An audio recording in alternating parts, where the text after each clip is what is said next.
Bode Maseda Ebebreme best point savings and loans the best assurance ewo honomo edema for sika sam no insurance nyina ko dan wo mo saso na U2 I data salt entene pa emebi mpa wo fie da ene awie yi bisa wo se abuju nso be na wo bogu bo se nye special ice mineral water dia ene na wo kechi ene ma wunso awunum nyina enye special ice mineral water kasie insama hodo a edimu akotene ebi ene Sabe eye finance minister Eddie Atuma shebedwemfo nyina enim se omoma yenkammom na wommoa no mo ntachire se de beye a eye budget okoridi asa abre ya mo yemu ehwehwemu no mbegi atomu na di mpuntuo nso so aba sabe so ubepie mu ewo office of the special prosecutor na kachia wode eye kokobo ema eye enkane fotosamfo se emra na se data wode share no so wamba wo besan e declare no fugitive se wo mu hia na pa anaso wadi bone ya wo dwane it was say emre na wode ama no wondi so na wo mranye sade a wo besan aye bio sabe so be pie mu e wo anomabo daman e wo central region a omafo wo ho no mo se akade a eboa emakuro bia ekonanim ensuo ene eho ene ema no e ade a wo mu eni bi ti sabre wo mu sra ban se wo mara no meye wo mo emwa we ene nsem kaye ka ho ena eye semufo aboabo no ame abena chei boache me de ba be down ene awie Africa se no enchiremu Ghana ye finance minister Dr. Kessel ato force na sabre wo frɛ emahebedwomfo nyina se wo mo emom homode no mo nkamom na wo mo ntai dwuma mo ba bedi budget na wo wetimi approve ama edi mpuntuo aba opanyini de nsem yi eto dwabra na nhyiamudie bia na ekoso 2025 post budget workshop ekoso wo mahebedwomfie na Dr. Kessel ato force en ebiebie niam bia ni se niam ahodo bia ba de nsakiraye ebeba ebi se wo hwe good board ya wo mo edi bay agriculture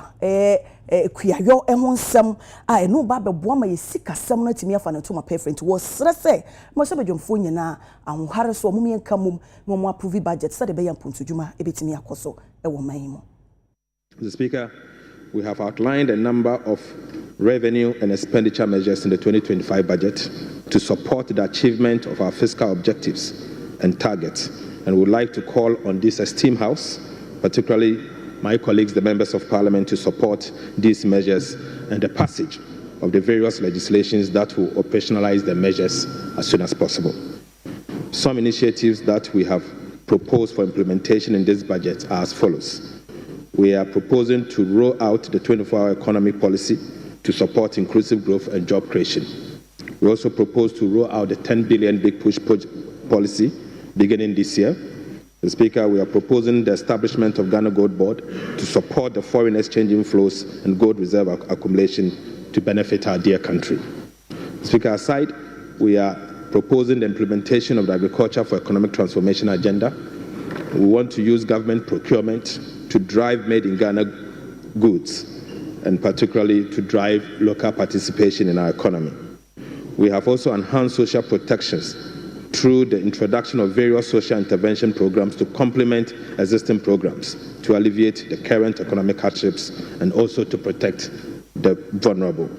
Mr. Speaker, we are undertaking key structural reforms to support inclusive growth, fiscal and debt sustainability, sound public financial management, and efficient public service delivery and good governance. Right, Honourable Speaker, we want to promote fiscal discipline and debt sustainability by amending the Fiscal Responsibility Act to include debt ceiling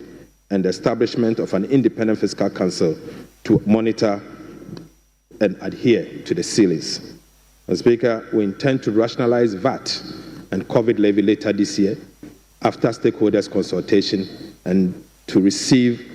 the TA, technical assistance from the IMF and VAT rationalization task force that will be commissioning in the coming days. Mr. Speaker, aside, we intend to restructure the Bank of Ghana to strengthen its independence and operationalize the efficiency to deliver more for the people of Ghana, particularly in areas of price and exchange rate stability. Beginning this year, we also intend to formalize the export of Ghanaian labor to other countries by introducing measures that will protect the Ghanaian who is working abroad. Right, Honorable Speaker, we have also adopted some innovative approach to address some of our long-standing problems, and this include the reduction of the tax refund ceiling to close the gap for the elimination of some of the taxes that we have introduced. Mr. Speaker, we are uncapping the National Health Insurance, the Ghana Education Trust Fund, and the Road Fund to fund critical government expenditures and additional priorities, including providing sustainable sources of funding for the free secondary education and free tertiary education for persons with disability. We are also proposing to the House that ABFA be allocated largely for infrastructure and big push infrastructure, instead of rather spreading it so thinly to cover some expenditures that are not desirable. Mr. Speaker, we are also placing a limit on project loan disbursement for both bilateral and multilateral loans beginning this year. We are therefore calling on this House to support us once again, as we have done in the past to various finance ministers. Dom kesiye wo mashebedwem ba no deni honorable Mahama Yarigana Sabri wodi ato mashebedwem fo enyina enim se wosere wo mo se wo mo kasa de afa 2025 budget na wo mo enhwe wo mo kasa yimu yi wo mo nka de wom on kasa memo bi ankasa mfa honem so wo mo nka sempote wom wodi nsem yi eto dwabra na post budget workshop I call so wo mashebedwem na wo twetwe mu yi awieye. Honorable members, as I've already said, the technical nature of budgetary processes necessitates regular training programs that are tailored to enhance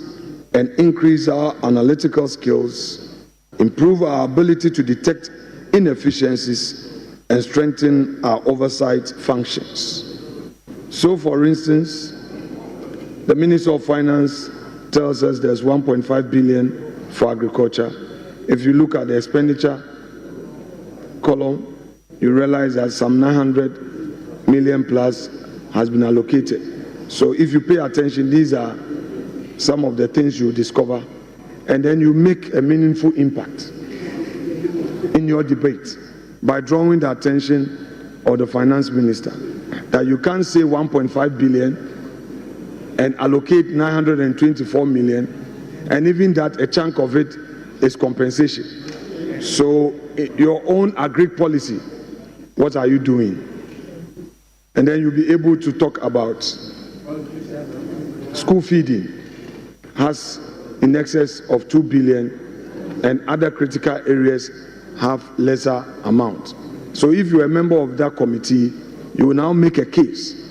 and I'm sure the finance minister will take that on board. Without more, colleagues, let me urge all of you, especially those of you who are first-timers, don't see this as a boring process. The idea behind this workshop is to enable us understand the budget, understand the policy statements contained in them, understand the figures and the implications of the figures for our constituents, for the market women, for the Okada riders, for the teachers, for the students, for all those that we represent here. That's the whole idea behind this workshop, because we're all not economists and we're all not finance experts. So experts in the various fields have been assembled to help us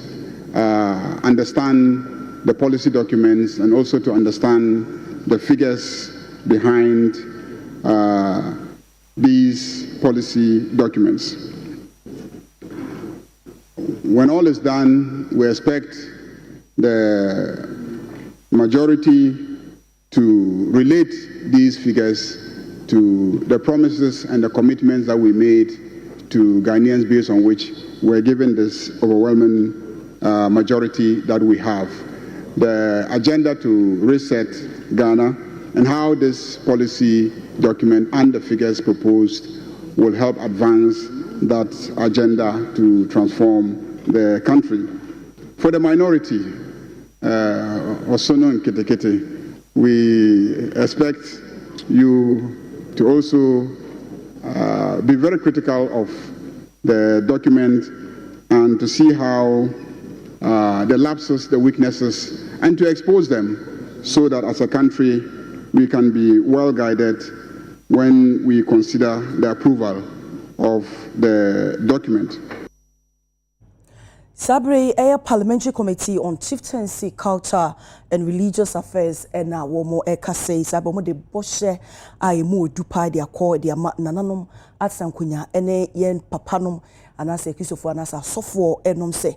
kwan bi omo befa so aboa anase waboa womo ama ya mamre ene yesom etimi aboade mpuntu abano womo ebeye ehyiemu die bi a ekoso eho na chairman of the committee a wono aso na ubepie mu ewo offenso north wo yemra bedwani ewo ho Dr. Fredchey Asamoah ena osese wokọ amaman ahodo eso a eyade a womo amamre womo esom ene nananom omo toto womo asekora isanse womo djuma womo die no emu edo eboa Emma omai ekwe ni mupa enunti omai Ghana nso so eka ho omo beboa nananom se de beya womo enne ya na se womo enginesie womo adwumadi omudie no omo be hyemu kena amadi mpuntu abopanyini esenkyere mu se wo hwa bra Ghana yenya yefa ahodi a nananom dwuma omudie ne asofo dwuma omudie ya de a emu epipa enti omo so ebeboa womo. Ghana from the time of our independence up till now realized that culture,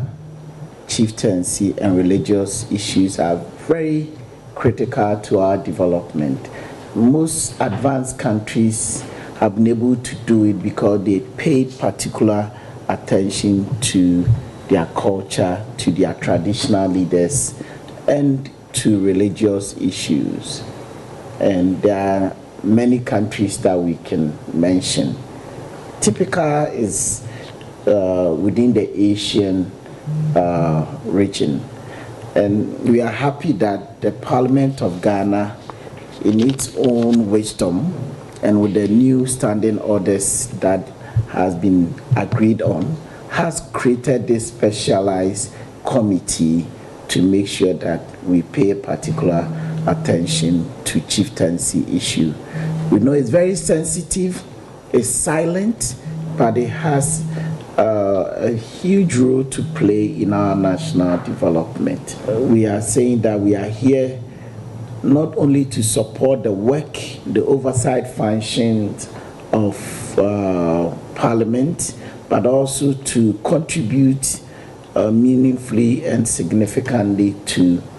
the development of Ghana. We will be visiting so many institutions and organizations. We will be knocking at the doors of people just to talk to them about our culture and how we should appreciate our own culture. Ghana is a country of diverse religions, and Muslims, Christians, and traditional worshippers, we all eat, drink, attend the same market, live sometimes even in the same house, and we have no problem. There's no place more beautiful than this. And this committee has proven it. If you look at this committee, we belong to diverse religious groups, and you can see myself and my chairman. The chairman is a man, I am a woman. It has already taken care of the gender. My chairman is a Christian, I am a Muslim. The religious aspect, culturally, he will be dancing Adowa, and I will be dancing Gengo from the northern sector or Damba. Then, when you come back into Parliament itself, he is on one side of the aisle and I am on the other. I don't want to mention it because I don't want us to be seen as different. But I will mention it because I want people to know that, yes, that is how Parliament is. He is from the MPP, that is the Elephant Party, and I am from the NDC, that is the Umbrella Party. And yet we are working together. Member of Parliament Emma Santia Chim Central, our no so a ranking member, our constitutional, legal and Parliamentary Affairs Committee ewo mrashebedwam Honorable Kwame Eyimedu enchi na sabe woka se wo se wo twen aban no adwene asi so se won hye na emiamea wo mutu efoma gudie se the explosion esi ekoso no wo se yade a eha adwen pa enei wo se explosion yade a eha wo manfo ewo sampotemu a omutu efoma gudie eti sabre wo twen aban no adwene asi so se won hye won pe ho komasibre se de be ya sa ne mani nyina etu obetwa Odumase is one of the strong towns na mining there. And only the main economic activity Odumase. There is small scale mining. Yeah, because of that, Nintini Panibiton, and near equipments, shops near there, the way. But we know, unknown to most of us, no, now explosives maybe or moton or shops are a bang a fee any other. Na yakoda enyumre be no nonson emo no na ensu to nti ayeremo ejai in a kosi one of the shops mu e si mu ana tija na isanse na explosives wo mu nti we to na we ato abi eja no echen apiate de no kumo enso do no nti nipa miensa wo da no mienu nso san wo na de chen omo apropra bebre na me kan say fire service for ede omo ka duru ho no mo entem a necessary omo timi dum dwa no na de ranche ba kon de ka kire omo say explosives wo shops no nti fire they no omo nko omo chi se de be ya eto a enka omo nti oye omo nko na odi omo nim na omo kro no ano na explosions ne bi assign a buy enti e boom no e kan boy no e kan car no crew a ne gumu ba nyina no and so kan omo nipa na bi frika no mo e fire for no tetehwe form ane ade na the pump person now or no na so control we no e kan no oprai nti na just say omo ye hwe ni boy no was dismembered then send na try until normal man so to hospital ono anyumre no no we and omo aka ho mame penny back home middle age another 25-year-old omo nyina danwa no omo free mo properties ni niama share there niama bebre asay ebehia say aban no betwenani e de abehwe Asante Achim Central na ehunu emwa ebetimi de aboa omo a omako ahohihia nwi ntino yewie ni nyina no manfo contribute e bi kan fire service ho asem ane niama contribution ni nyina chine speaker refer matter no to the Ministry of Interior nti metwa so e de akire ahwe say investigation bi omo be na ide be statement na me kan say hwe ni sisa na mai ho e kwan bi si apiat and ebi esi Odumase a ye mpese ebi besi kwa aman na abusiafo nyina ye bebo ye ho ebai right abusiafo ye to kase no eso Ofori Poku Company Limited ejumako bi na sabere wo mode ababeto edwase womo efa kwan paso eto shares bi efree Chinese company bia na ewo omaiga na mu hase na ensise bia na se ensem bia ababeto edwa se womo amfa sa kwampa no so mo se obia embosa ensem no enguo sesa allegation a ekoso no womo gina Ghana mamra so ene womo to sa shares na 80% efree sa Chinese company yi ehonom na aban ewo mu 20%. Na sa Chinese company Bonsai Minerals Company of China na sa Ankwankrekuo sa private entity Ofori Poku Company Limited and the to sa shares no free hono na wode abeto edwa se lawyer ni Martin Pegbu nsem bi ode abeto edwa se yenye ehwehwemu emfa sa shares na wo mo eto ye no wesan se abra wo mo eto shares no osusu se eboa womo editor ye no na nkese se ekoso kra esene sa woso moto no $12.5 million now so wo hwehwe ma sa evaluation no mo ye no o se womo under value ye na kyɛ sɛ wɔn anyɛ nhyehyɛmu yi ɛbɛma boɔ no akɔ soro na wohyɛ boɔ no ananka ɛsɛ ɛyɛ $1 billion enti ɛsa ne sɛnti ɛna ɛsɛ wɔn tɔ no ɛyɛ $12.5 million no na no ɛna nam so ɛma sa Ofori Poku Company Limited ɛde abɛto edwa sɛ abra no wɔn tɔ sa 80% aban ɛtɔ 20% no Chinese company no ɛde ma aban sɛ nka wɔn tɔ 80% no ɛnka ho nanso aban no antɔ isan sɛ saa abrɛ no na sɛ adwumakuo no ɔmo wɔ ahohiahia mu yie paa no ɔmo ahohiahia mu tina aban no susu sɛ nka ɔtɔ a anka ɛka bɛba na no ne nam so ɛma saa Ofori Poku yi ɛdeɛ ɛfa to ne ho so wɔyɛ Ghana ni ɛna wɔfa mmara kwan so wɔn yɛ evaluation nyina wie na wɔn hu sɛ ɛboɔ pɔtee no ɛyɛ $12.5 million enti aba ne sɛn sɛ ɛyɛ lawyer pebu ɛde bɛto edwa ɛte sɛ deɛ wɔn afa kwampa so anaasɛ adeɛ no ɛsene saa nti wɔsrɛ sɛ saa nsɛm no a ɛkɔ soɔ no ɛnyɛ adeɛ sɛ nokore biara saa ɛwɔ mu na ne wɔn kan si so sɛ wɔn nam Ghana mamra so ne hyehyɛ pa so ɛyɛ proper evaluation ɛna wɔn hu sɛ ɛboɔ no sei ne teɛ ɛna wɔn ɛde ɛtɔɔyɛ yefi hono ma sabe ba be pie mu wo honorable Abla Jifa Gomashi na so ye wo no na wo ye Minister for Tourism, Arts and Culture na sabre wo kasei wo se ye hye ye nananom ana se nananom ahemafo a wo mo ye nkofo bi a wo mo boa ema mpuntuo ekoso wo mayi mu pa si yesi kasem ya mamra ne ya mane se nyini ebebe mu a nananom ahemafo ye obi a womo ekɔ enimu anase womo boa ɛbɔ man n'akyi ɛma no ɛkɔ so nti wɔsrɛ sɛ saa bere yi no womo nyina ɛnyɛ sɛ hyɛn a womo te ɛyɛ sti akyi na womo twi so womo twi a ɛna ɛbɛboa ama mpuntuo akɔ so honorable de nsɛm yi ɛto dwa abra Ghana National Association of Queen Mothers a dodoɔ na anim wɔn sɛ from Unity Queens womo ɛkɔ hyia ɛyɛ honorable Jifa Abla Gomashi said ɛbɛyɛ a wɔn de ntotoyɛ ɛne mpuntuo ɛbɛkɔ so ama ɛma ɛrɛn mu nyamfa Abla Jifa Gomashi ɛyɛsoafo a ɔhwɛ akwansra nsɛm adwudiɛ ɛna afei nso ɛyɛ amamrɛ ne amane ɛnsɛ Minister for Tourism, Arts and Culture na wɔn ɛna de nsɛm wɔn nyinaa no kɔ yɛ de ma aba ahemafo ɛwɔ my Ghana hanom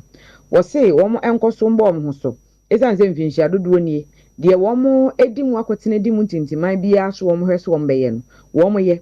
ebi yɛ sɛ ɛmma yɛtwa wɔn hwɛtia a ne nyinaa no wɔn ɛde wɔn ano tu mu kasa tia yɛ asabere ɛso ate anaasɛ ɛkɔ koraa nkwadaa mmaa yɛ a yɛtwa wɔn aware ntɛm child marriage ɛno nso wɔn de wɔn ano ato mu ama sisi ano ɛyɛ afiri hɔ koraa ɛna ɛto ahodoɔ bi a ne deda mmaa mu ase sanitary pad so ne nyinaa nso yɛyi ɛde afiri hɔ no enti deɛ na kyerɛ sɛ so wɔn pɛ sɛ wɔn yɛ bibi ɛwɔ mantam ahodoɔ do nsia mu a wɔn aba ahemafo wɔn ntumi mu a wɔn metimi dodo enti wɔn ntɔnkɔ so no wɔn ɛmo asoɛyɛ a ɛhwɛ akwansra nsɛm so na wɔn nyinaa ɛnka mbom na nea ɛwɔ so wɔn yɛ de pem yɛ amamene ne amane nsɛm kɔ nkan ne nyinaa no wɔn hwɛ na wɔn nya ne pɛpɛɛpɛ nso na ebetimi aboa yie papaapa ɛho nsɛm nie mɛda nyankopɔn ase sɛ wɔma ɛnɛ me nua mmaa abɛsra me na me nua mu na hyɛ saa ekuo yase efie jama ɛbɛkɔ bɛ almost 20 years ni na nyame adom His Excellency John Dramani Mahama Ghana mampanyin a wagye atum sɛ ɛwɔ sɛ ɔde affirmative action act no ɛyɛ adwuma na wahyɛ Ghana bɔ sɛ ɔbɛma ne nkɔfa ne ne yɛ adwuma no yɛmu bebre bɛyɛ yɛmu binom bɛyɛ mmaa na ɔto nsa frɛ me sɛ memmɛboa no wɔ Ministry of Tourism, Culture and Creative Arts communities ni bebre especially Akan communities no ahema no ɛna si ahemfo no eti wɔn so wɔ responsibility and as a role a wɔn so ɛwɔ sɛ wɔn yɛ ma mpuntuo wɔ yɛ man nim na yɛ ministry no so yɛ tourism, culture and creative arts no wobɛhwɛ a value chain ɛwɔ tourism no ɛfa pii no ɛma na ɛyɛ ho adwuma wokɔ hotels a ɛma employment ɛma a yɛ employment wɔ hɔ dɔɔso aduane a yɛyɛ restaurants na ade ɛma bebree na yɛ sɛ adwuma no na amamrɛ nso deɛ ɛfa nipa nyinaa ho ɛma ne mmɛma na yɛ ma so yɛdi mu akɔtene paa na creative arts nso deɛ wohwɛ entertainment a ɛnwomtofoɔ agofoma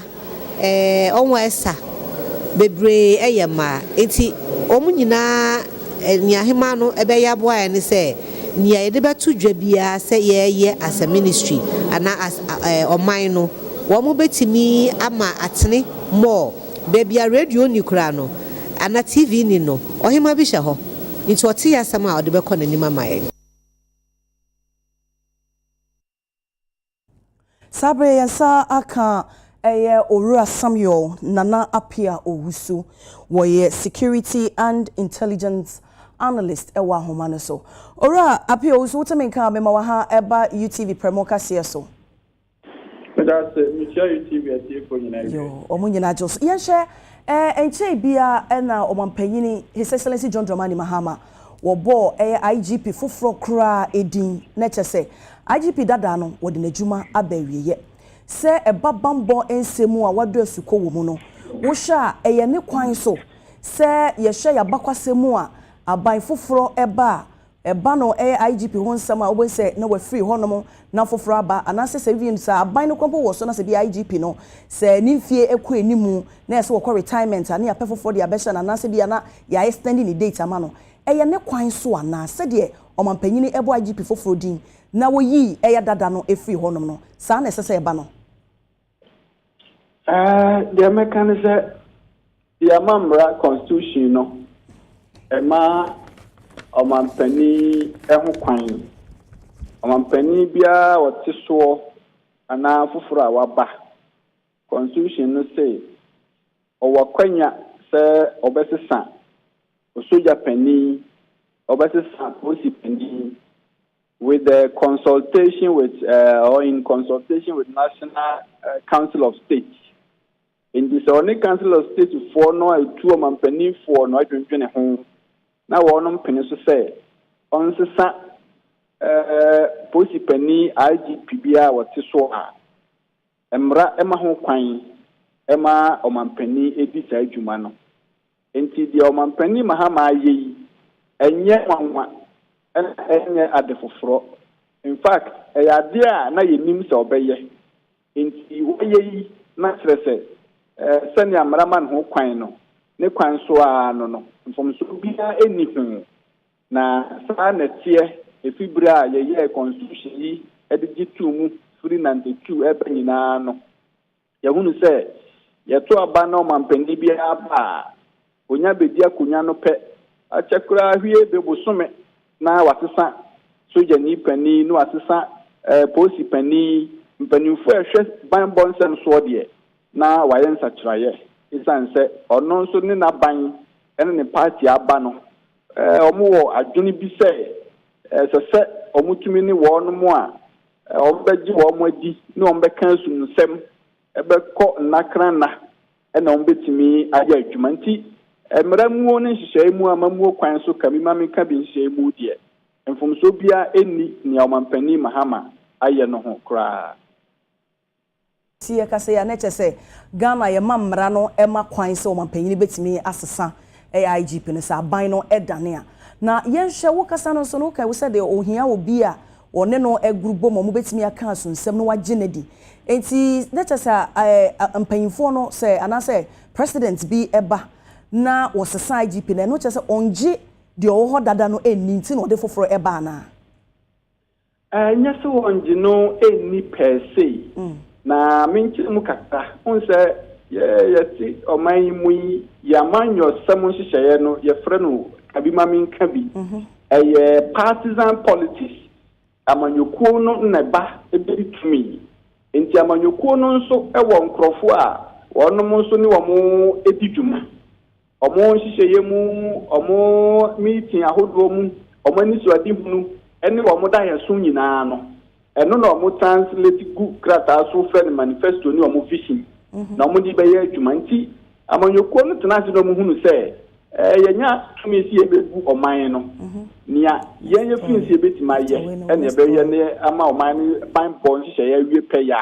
ebi kura na nko mampani no nko a konsenkro ne ka wo no nko anka obama nipa na tena ho anso party mano ne party banimfo no National Council of Elders enu ni ade nyina no betunu fo se yewura ye paatwo ye nsakire mai omampani no befa mra kwan so na waye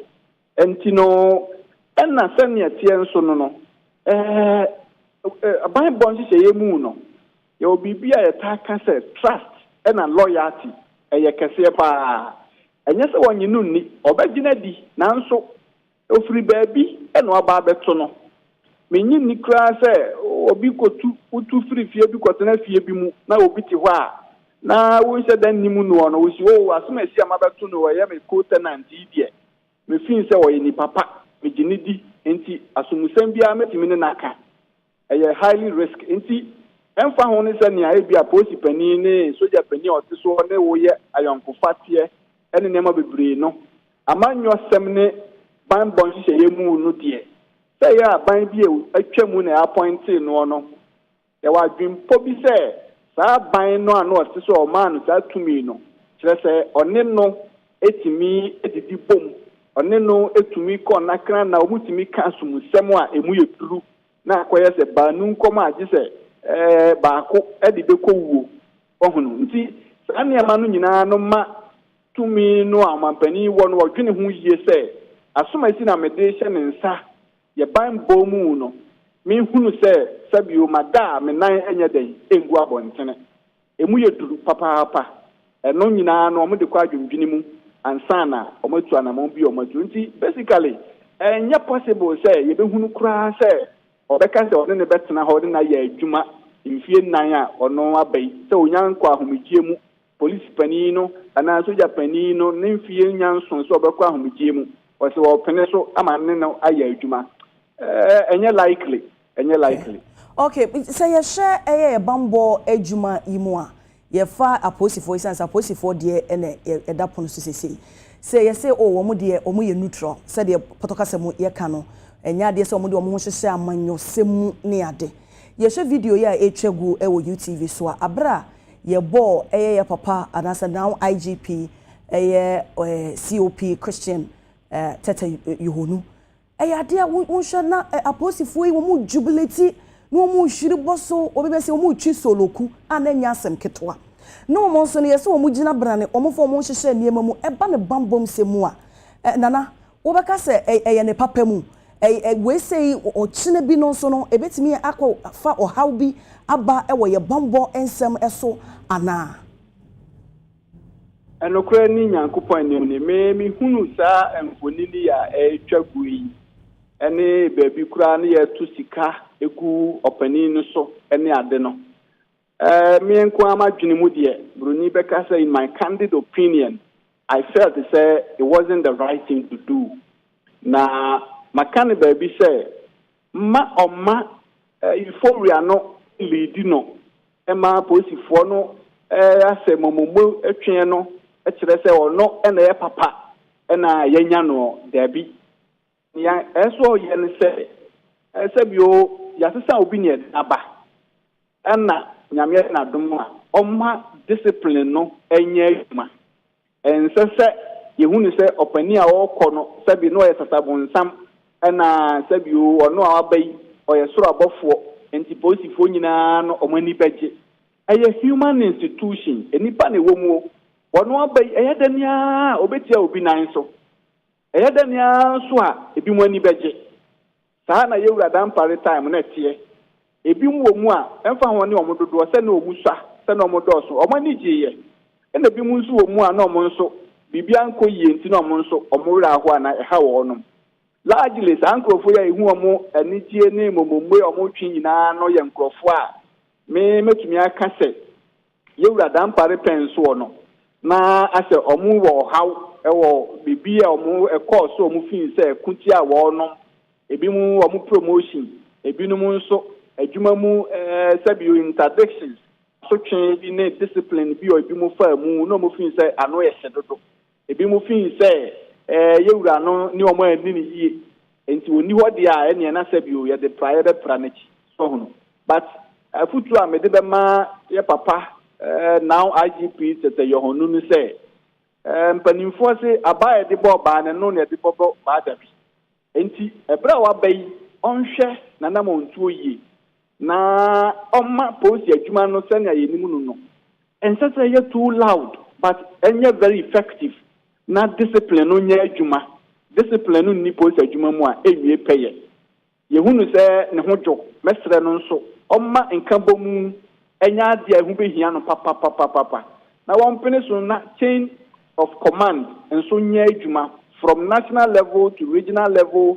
division, district and stations. Omo hunu say omo dwuma omo di bia no e ma post adwuma no ewie peye ma omegyina na camera ni mu nso too much. Won tena dem na won ne adwene ene programs nhihye ya ebegu akwan mu a ebekon ati abone no eno na ehia yen ene pa ye wura dampare ye hu hia no onto aso visibility ye hu se na eye adwuma yie afi police dan asiesie quarters a ho nso ye se branding no ko yie no nso onhwe se estate unit no e wo police adwuma no mu no omo be so san nhihye no mu nso amana konkan. I think so yes an niema yi a ebema ne dwumadie se IGP no ebewie peye na oma various departments any unit ni nyina no obia free hands na omo operate as per the rules and regulations and chain of command I work police adwuma no emu no. Nana said that we can say said the AC kwe na say anko no said omo pena na akwa say ba ye debo techide no ane debo ba sabre e jubilation e call so anano no wususu say serve as a deterrent to now IGP say wo ba na said the woman for say omo mpe no wo de ye wo mo a say ya e na wo so ye be pra wachi ana wo sha dwuma na nkasa no police and the psychology of policing no usia emma ewo broni beka say it's full of stress and anxieties adwuma no ni nature no it creates very discomfort emma personnel no it is over now sanso ebe mano ye more na emu be ye hia emma wo mu aso mo ho chichire wo mu too much my nka say me obi a me pe discipline pa but the discipline should come with moderate measures. Okay. Oh yeah, come money interdiction. A man interdiction for more than 1 year, 2 years. We are so honey nipper, be all had a bush and a man in a year and in a darting. And see, oh, China son tentem. That's what Benjamin Juma on Sanya, or better if you want to know. And you are your honu, the mess sends the onion say. Senya or 1 year general, was you following now for platform who does now omo sujagu yura mahama so say omma yura damparing kofi enko he knows best and he understands the police work very well. Okay, nana me do be see na ya da wase so pasi epusu wa homa no waje so mepam ye be san ba wakache ne ne watwetwe enkomo ebushafo nana Samuel Nana Pia owusu security and intelligence analyst ne na etwetwe enkomo ana no aposifo abra ye bo now IGP jubilation e course so no wache na dwen efa bambo ehun sem so amaye nyina yesua de yeto akase bodan eso omanfo omo anomabo e woda man hono mo kuayo pa na wo mudi emu akotene yie wo mfanseman mpesua so wo mfimfin mantemu na saa bre die wo mu twa agyajuo pa wo mo se ba no akade a wo mpesua so anase wo kromu ma omanfo enya ahoto a ubedru hono ma omudi omunni bi kra wo mo se eba enyinam nkanea eba ensu a yenom eba bia dananom etimitina ebodwa eye the backgrounds any drainage system gota ye yi na nsuo to a etimi afemu akona wo mo se ebi eni hontama omanfo mo mo chire wo mu yie pa etisabe wo mo dia de srede kese pa to aban eni ankwankwa dwumakuo eni wo mo ka bi wo mu se wo mra wo mo maye wo mo moa se de beya wo ba be siesie sa ne mai amomo nso so no wo mo sa aka bi no manya ahoto anope nya hawa yewo ewo da man anu mabu da man ozi kan no ye hane insisam insune de we botu bi wa ha menwa ni bi nam ha but ayana wotuma ye bre sande yenye reservoir a insune wo botu wa reservoir gum no wotuma abama ya yin biya no ona necessity support ba da pinye din na enye insune no man abanya botu aban botu bi boho wadimahe ebe 16 years ni abanu mesido na so wotu aban eni ma menwa ni ma yetu yebu na ya anu nti obotu dem insune wie no we nsido oja eto hodama wakada wako no abana we besidu 16 years ni wama ye mahi ya ho ayo na le su sa tu fa le ko we bi dem na dire che we so we na wo pe bengira bwante me su to en su to ansana we tu aka pepe dem na wada ni se ti le data wa ne ko ne ka kwa na fa amen so to we tu wa fu na fi wa ko ma dam wa nsu tara we ya dama ko nsia so we tu na me do ato amaye ya dama o the whole day wa de ye nti ya sra aban me biare do ma honorable the iron na so ate na de me dia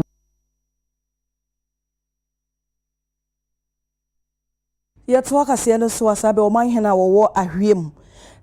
ewo ningo prampram mpesua so ewo Greater Accra region ahase no mode adesede to abanyanim so mo sraban womra no mama ye wo momoa oso bepie mu ewo mo basic schools na aban school na ewo honom na enyama hodo bebre na wo hia wose nkonya amofra no etena so wo be hwe eye computer lab yi achechefo nyama wo mo ede ekirade ene ejanan bia mfra no ede ene achechefo de wo mo se ebi ni ho to wo mo sre emrase bedwani a wo ningo prampram eye honorable Sam George ene aban se wo mra no maye wo momoa nene tete me a otoso miensa ena ede nsem we nyina no tudwa no wo kire mu se wo ba bepie mu honom a akade a eboa ema community school no etimi efa ne ntampa fra nyina no abo wo mo setiti abaya na wo kire mu se enkonwa eni ho abefo mfidie bi eni ho wo mo ni community laboratory bi a wo mo eni akade a yede eboa de kire ne adesua ensem ena afin so jana bia nso korampo no ebi ni honom ema kyerɛkyerɛfo na nkandom za adesuafo no korampo mo anya bi ne nyina no eye haw kɛseɛ paa sɛ mpanifo ammoa wo mo nsa nka ebetoto enwomasua ensɛm ase koraa ɛwɔ honom enti wɔde to aban no anim emrahye bedwani wɔ honom anim sɛ wo momoa wo mo ne maso vote bi me wa wo mesika kaji kan wa vote kan me ne aba power aba tuni ona ka yawo mo wa no sisi lo wa nga abroye se mo ji lokoji osepa mi no anu ngemu yo jonwo de no ji no ko mana kan o gan la ka ya lokoji no mo ba ne ba jo lo wa je sisi no wa nga ni chu ko ne amra lo ne na kan wa nga ni chu ko ne ba so no ne ka yawo ye ne adesuafo yi bi nso twetwe nkomo wo mo kire mu se hawo no de eye bebre kwa wo mo pese wo mo ade kire ne wo mo ade suansem no fa ne ntampefra enso saa wo hawo ne nti amane nyina no agye agu enhye da mfasa ema wo mo nti aban no ene eye mpanifo atitiri wo mo ka bia ewum mo ka se mpunepuno emra no mmra me yo madom na wo mo ntimi embo mo masuansem enkoyi yeni textbooks wa usha teachers no omo bre ansana omo try ade yenso omo my homework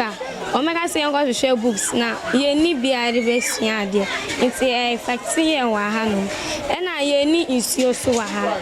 isuo na wa ha no ye tu amna sana e benya isuo amna no isuo no nchini bebre wo I say nchini isuo nti edware na ye ho nyina kekaye. We don't have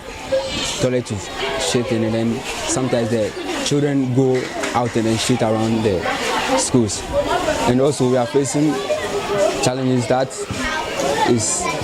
we don't have library. We need public toilets in the school because our public toilet in the school has poor. When the children need to go to toilets, they have to go to the bush before they can release themselves. And on the compound too, because it is not fenced, the vehicles have been passing through the school. So the noise of the vehicle, they disturbs us, especially when we are learning. And some hits the children in the school too. Assembly member war empatem hono ni Ora Raphael Ahianti na wono so ekasaye efa sa logistical challenges yi nyina ho na wo kyerem se ahwem DA school ehia sa kande ni nyina ntem so pa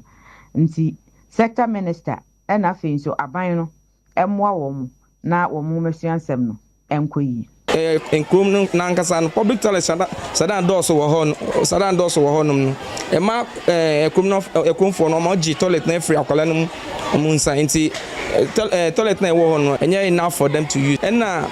se ba ye fan se ICT ni library no omuni ICT lab anu muni sa nyama nti ɛma adesua ayɛ we paa ma ɔmo nti yɛsrɛ Haruna Idrisu,